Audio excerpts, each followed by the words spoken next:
How'd you do? That was 25 pennies. Did you observe that it was easier with a stack of pennies than with just one penny? Why is that? Well, a stack of pennies has more inertia. How do we measure inertia? By its mass. So the more massive something is, the more inertia it has. So why is it that it was easier when it had more inertia? Well, let's look at it. So when I stack the pennies up there, nice stack, has a decent mass to it, that means it has a greater tendency to remain at rest, right? That's inertia. Objects at motion tend to stay in motion. Objects at rest tend to stay at rest unless acted upon by an outside force, okay?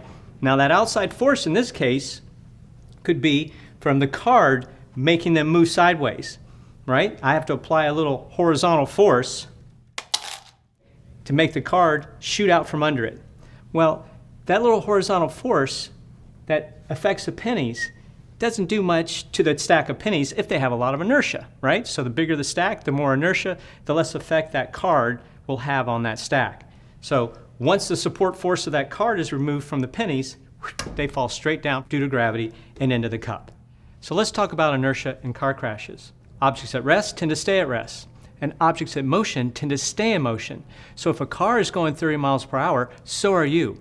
That's a lot of inertia. It's going to take a lot of outside force to stop you.